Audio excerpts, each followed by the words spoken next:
ಸ್ನೇಹಿತರೆ ನಮಸ್ಕಾರ. ನಮ್ಮ ಡೈನಿ ಟೈಮ್ಗೆ ಸ್ವಾಗತ ಸುಸ್ವಾಗತ. ಇವತ್ತು ನಾವು ಬಂದಿದ್ದೀವಿ ಒಂದು ಹೊಸ ರೆಸಿಪಿ ತಗೊಂಡು. ಅದೇನೆಂದರೆ ಏಡಿಕಾಯಿ ಸಾಂಬಾರು. ಈ ಏಡಿಕಾಯಿ ಸಾರು ಮಕ್ಕಳಿಗೆ, ಬಾಣಂತಿಯರಿಗೆ, ಶೀತ ಇರೋರಂಥವ್ರಿಗೆ ತುಂಬ ಹೆಲ್ಪ್ಫುಲ್ಲು.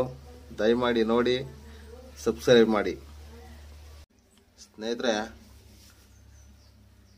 ಇದನ್ನು ಕ್ಲೀನ್ ಮಾಡಬೇಕಾದ್ರೆ ಸ್ವಲ್ಪ ಹುಷಾರಾಗಿ ಮಾಡಬೇಕು. ಅನುಭವಿಗಳನ್ನ ಕರ್ಕೊಂಡು ಮಾಡಬೇಕು.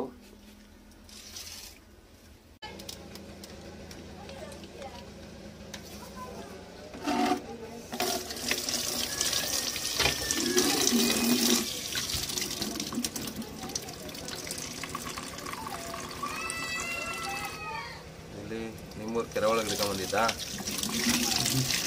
ರಂಗನಾಥ್ ಅವರೇ? ನಮ್ಮೂರು ಕೆರೆಗೆ ಹಿಡಿದಿತ್ತು. ನಿಮ್ಮೂರು ಕೆರೆ ಒಳಗೆ ಹಿಡ್ದಿದ್ದಾ?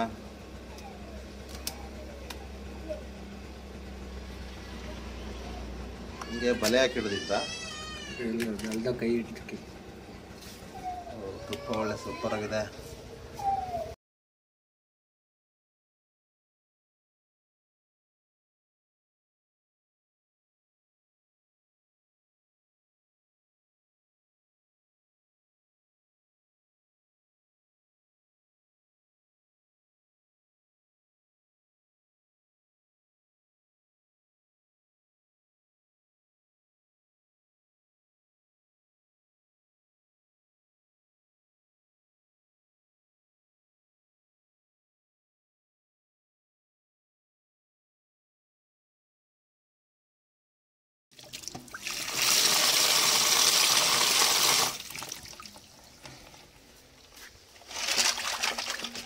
ಸ್ನೇಹಿತರೆ, ಈಗ ನೋಡಿ ಫೈನಲ್ ಆಗಿ ಕ್ಲೀನೆಲ್ಲ ಆದಮೇಲೆ ಲಾಸ್ಟ್ ಒಂದ್ಸತಿ ಕ್ಲೀನ್ ಮಾಡೋಕ್ಕೆ ತೊಳ್ಕೊತಾ ಇದ್ದಾರೆ. ಇದೇ ಲಾಸ್ಟು ಕ್ಲೀನ್ ಮಾಡೋದು, ಲಾಸ್ಟ್ನೇ ಇದು.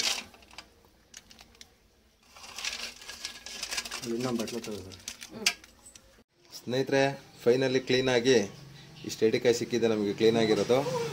ಇದು ಒಂದು 4-5 ಜನಕ್ಕೆ ಊಟ ಮಾಡೋದಕ್ಕೆ ಸಫಿಷಿಯೆಂಟಾಗಿ ಆಗುತ್ತೆ. ಬನ್ನಿ ಇವಾಗ ಯಾವ ಥರ ಸಾಂಬಾರು ಮಾಡ್ತೀವಿ ಅನ್ನೋದು ನೋಡಿ. ಬನ್ನಿ ಸ್ನೇಹಿತರೆ, ಏಡಿಕಾಯಿ ಸಾಂಬಾರಿಗೆ ಮಸಾಲೆ ಯಾವ ರೀತಿ ರೆಡಿ ಮಾಡೋದು ಅಂತ ಹೇಳಿ ತೋರಿಸ್ಕೊಡ್ತೀನಿ.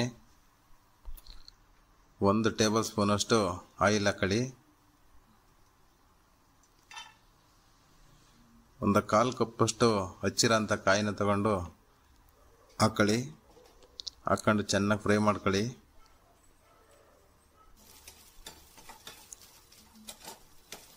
ಫ್ರೈ ಆದ ನಂತರ ಕಾಯಿ ಎತ್ತಿಟ್ಕೊಂಡು ಇನ್ನೊಂದು ಟೇಬಲ್ ಸ್ಪೂನ್ ಅಷ್ಟು ಎಣ್ಣೆ ಹಾಕೊಳ್ಳಿ.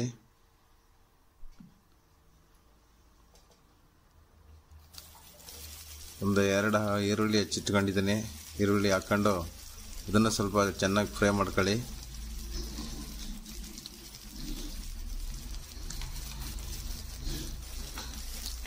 ಲೋ ಫ್ಲೇಮಲ್ಲಿ ಇಟ್ಕೊಂಡು ಫ್ರೈ ಮಾಡ್ತಾಯಿರಿ.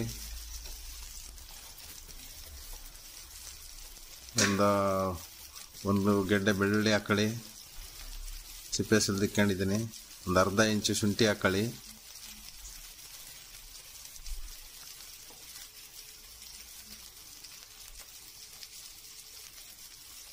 ಒಂದು 3-4 ಲವಂಗ ಹಾಕೊಳ್ಳಿ. ಒಂದು ಅರ್ಧ ಇಂಚಷ್ಟು ಚಕ್ಕೆ ಹಾಕ್ಕೊಳ್ಳಿ. ಹಾಕೊಂಡು ಚೆನ್ನಾಗಿ ಫ್ರೈ ಮಾಡಿ.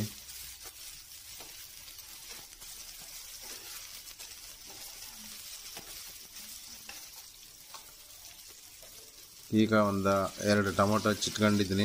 ಅದನ್ನು ಹಾಕ್ಕೊಂಡು ಚೆನ್ನಾಗಿ ಫ್ರೈ ಮಾಡ್ಕೊಳ್ಳಿ.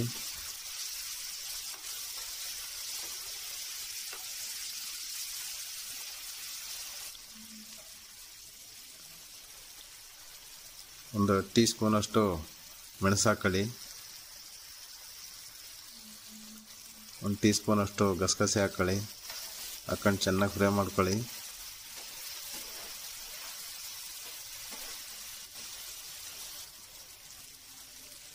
ಇವಾಗ ನಮ್ಮ ಮನೆಯಲ್ಲೇ ಮಾಡಿರೋಂಥ ಮಸಾಲ ಒಂದು 2 ಟೇಬಲ್ ಸ್ಪೂನ್ ಅಷ್ಟು ಹಾಕೊಳ್ಳಿ.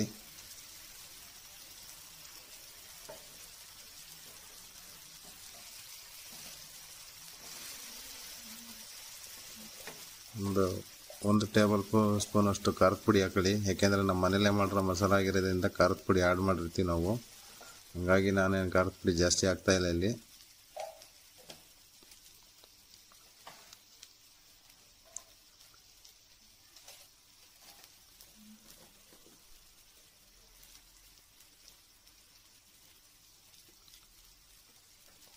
ಒಂದು ಸ್ವಲ್ಪ ಅರಿಶಿನ ಪುಡಿ ಹಾಕ್ಕೊಳ್ಳಿ.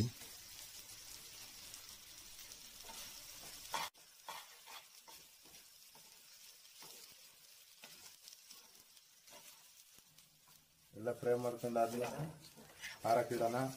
ಸ್ವಲ್ಪ ಆರಿದ ಮೇಲೆ ಆಮೇಲೆ ಮಿಕ್ಸಿಗೆ ಹಾಕೋಣ. ಮಿಕ್ಸಿಗೆ ರುಬ್ಬಿದ್ರೆ ಅಷ್ಟೇ ಟೇಸ್ಟ್ ಕಾಣಲ್ಲ. ಅಲ್ಲೇ ಅಡುಗೆ ಮಾಡಬೇಕು, ಅಲ್ಲೇ ರುಬ್ಬಿಲ್ಲ. ನೀವು ಕಲ್ಲಲ್ಲಿ ಬೇಕಾದ್ರೆ ರುಬ್ಕೊಳ್ಳಿ, ಮಿಕ್ಸಿಗೆ ಬೇಕಾದ್ರೆ ರುಬ್ಕೊಳ್ಳಿ.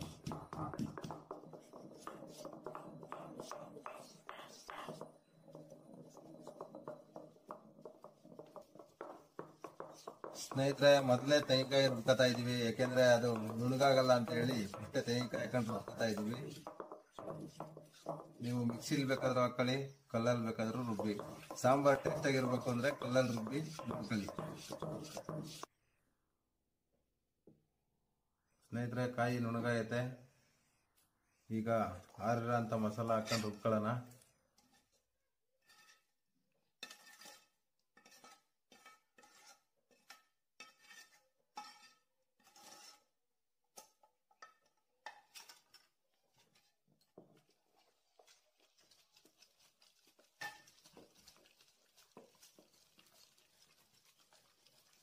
ಸ್ವಲ್ಪ ನುಣ್ಣಗಾಗೋ ತನಕ ರುಬ್ಕೊಳ್ಳೋಣ.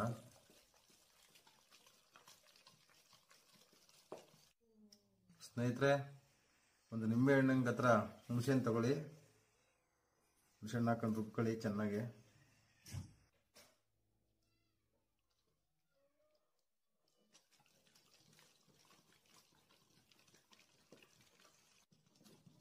ಸ್ನೇಹಿತರೆ, ಫೈನಲಿ ಮಸಾಲೆ ರುಬ್ಬಿದ್ ರೆಡಿ ಆಯ್ತು. ಬನ್ನಿ ಇವಾಗ ಸಾಂಬಾರ್ಗೆ ಹೆಂಗ್ ರೆಡಿ ಮಾಡೋದು ಅಂತ ಹೇಳಿ ತೋರಿಸ್ತೀನಿ.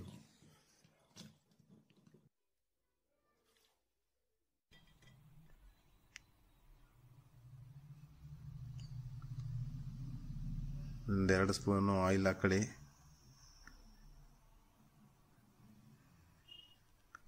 ಒಗ್ಗರಣೆಗೆ ಸ್ವಲ್ಪ ಸಾಸಿವೆ ಹಾಕೊಳ್ಳಿ.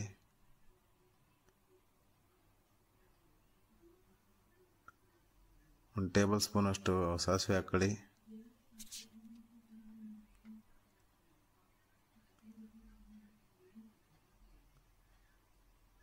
ಒಂದು ಸ್ವಲ್ಪ ಕರಿಬೇವಿನ ಎಲೆ ಹಾಕೊಳ್ಳಿ.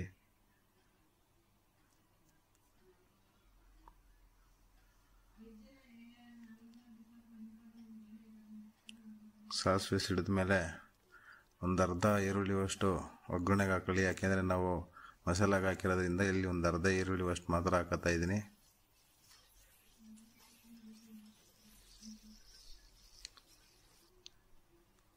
ಇವಾಗ ಏಡಿಕಾಯಿನ ಹಾಕೊಳ್ಳೋಣ ಬನ್ನಿ.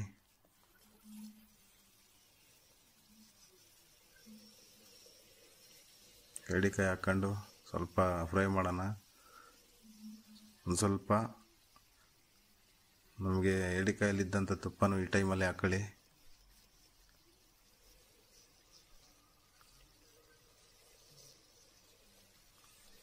ಈ ಟೈಮಲ್ಲಿ ಸ್ವಲ್ಪ ಉಪ್ಪನ್ನು ಹಾಕ್ಕೊಂಡು ಸ್ವಲ್ಪ ಫ್ರೈ ಮಾಡ್ಕೊಳ್ಳಿ. ಯಾಕೆಂದರೆ ಉಪ್ಪು ಚೆನ್ನಾಗಿ ಹಿಡಿಬೇಕು ಏಡಿಕಾಯಿಗೆ.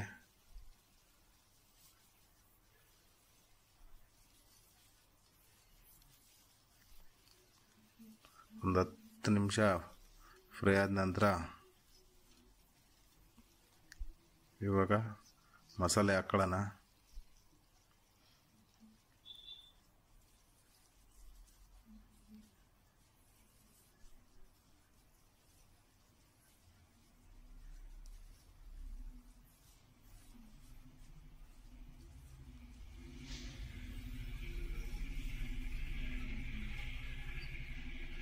ನಿಮಗೆ ಸಾಂಬಾರು ಯಾವುದಕ್ಕೆ ಬೇಕೋ ಆ ಥರಕ್ಕೆ ನಿಮ್ಮ ಮನೆಗೆ ಜನ ಎಷ್ಟು ಜನ ಇದ್ದಾರೆ ಅಂತ ನೋಡ್ಕೊಂಡು ರೆಡಿ ಮಾಡ್ಕೊಳ್ಳಿ.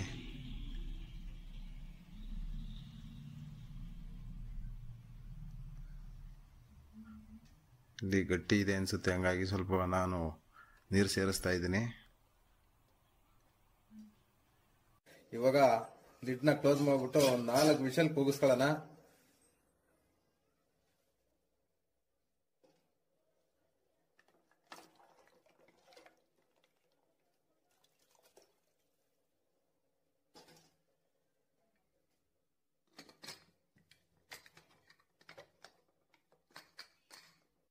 ಸ್ನೇಹಿತರೆ, ಫೈನಲಿ ಸಾಂಬಾರ್ ರೆಡಿ ಆಗಿದೆ. ಲಿಡ್ ಓಪನ್ ಮಾಡೋ ಅಂತ ಸಮಯನೂ ಬಂದಿದೆ. ಬನ್ನಿ ಲಿಡ್ ಓಪನ್ ಮಾಡೋಣ.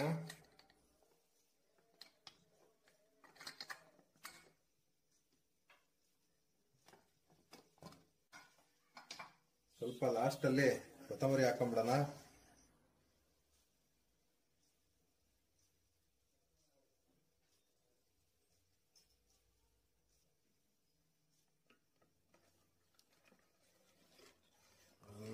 ಘಮ ಘಮ ಘಮ ಅಂತ ಇದೆ ಸ್ನೇಹಿತರೆ. ಈ ರೀತಿ ಟೇಸ್ಟ್ ಹೆಂಗಿದೆ ಅಂತ ಹಂಗೆ ಸ್ವಲ್ಪ ಟೇಸ್ಟ್ ನೋಡ್ಬಿಡೋಣ.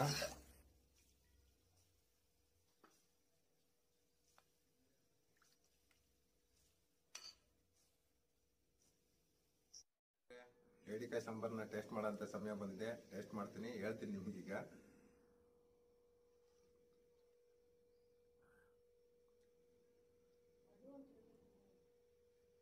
ಚೆನ್ನಾಗಿ ಬಂದೈತಿ ಸ್ನೇಹಿತರೆ, ತುಂಬಾ ಚೆನ್ನಾಗಿದೆ. ದಯಮಾಡಿ ನಿಮ್ಮ ಮನೆಗಳಲ್ಲಿ ವರ್ಷಕ್ಕೆ ಒಂದ್ಸತಿನಾಗಲಿ ಮಾಡ್ಕೊಂಡು ನೀವು ಟೇಸ್ಟ್ ನೋಡಿ. ಶೀತಕ್ಕೆ ಮಾತ್ರ ತುಂಬಾ ಒಳ್ಳೇದು, ಮಕ್ಕಳಿಗೆ, ಈ ಬಾಣಂತಿಯರಿಗೆ ತುಂಬಾ ಒಳ್ಳೇದು. ದಯಮಾಡಿ ವರ್ಷಕ್ಕೊಂದ್ಸತಿನಾದ್ರೂ ಮಾಡ್ಕೊಂಡು ಕುಡೀರಿ.